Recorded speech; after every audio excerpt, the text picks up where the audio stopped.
16 wickets fell on the opening day of the LV County Championship match between Durham and Sussex at the Emirates Durham International Cricket Ground. With Ed Joyce with Ireland, Chris Nash lost the toss and so he batted first. He was leading a side which had a number of changes in it, with a few youngsters given an opportunity for Sussex. But it was not going to be easy for the batsmen in helpful conditions for the bowlers, which were used well by Chris Rushworth, who removed Nash with his first ball. Then, with his 13th of the morning, he trapped Michael Yardy in front to leave Sussex on 19 for 2. They came into this match with the hope of a win which could push them up to the runners-up spot come the end of this week. Luke Wells now battled hard in partnership with Joe Gatting, as they led a bit of a recovery in adding 36 runs to the third wicket in 10 overs. But Graham Onions rarely goes through a game without a wicket, and when he struck Gatting on the pads in front after switching ends, he had 71 first-class scalps to his name this summer, more than anyone else. And he made it 72 in his next over by having Matt Machin well held in the slips by Paul Collingwood on 4.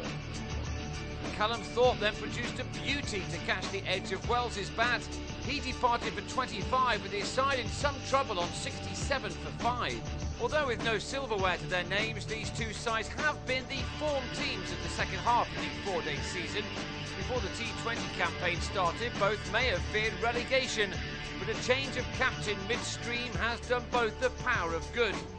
Both counties hit top form, and for Sussex that has meant the opportunity to finish second to Warwickshire in the LV County Championship, which would represent a very good summer. They might have even entered this game with a chance of winning the title had rain not ruined their chances of beating Somerset in Taunton last month. Here they fought back admirably through Kurt Verners and Ben Brown, who both took advantage of the older ball, which had stopped swinging quite as much as it had done at the outset. Both made fine 50s, Verners coming off 81 balls, while Brown's occupied just 59 deliveries. Indeed, Verners was only 4 short of a career best, but the ball after Brown had completed his half-century, he was run out after an awful mix-up, following an excellent bit of fielding from Keaton Jennings. Brown was evidently furious with that dismissal after he'd added 107 for the 6th wicket in 22 overs. It had been an excellent partnership which had brought their side back into this contest, one which is worth a decent amount of money for Sussex if they can grab that second spot. Brown put that wicket behind him in producing the innings of the day. He added another 25 with Will Adkin before the latter nicked Thorpe behind at 198 for 7. Then, just after a batting point had been claimed, Scott Borthwick rushed one through to trap Steve McGoffin in front for a duck. The others couldn't stick with Brown either. Lewis Hatchett edged Thorpe to Borthwick, who then had a hand in the run-out of Monty Panesar, who looked a little laboured in coming back for a second run, Jennings supplying the throw from the deep, which left Brown stranded on 76 out of his side's 211 all out. So now it was up to Sussex to see if they could also have some success with the new ball in their hands.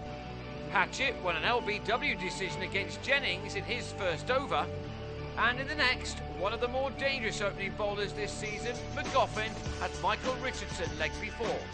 So the Durham innings had begun in the same way as their opponents had done, leaving it to the third wicket partnership to try to see as much shine off the new cherry as possible. That job was left to Ben Stokes and Mark Stoneman, who added 34. McGoffin then claimed his 56th championship wicket of the summer by bowling Stokes for 22, and it was soon 57 as Dale Benkenstein was also bowled, with his side now on 65 for 4.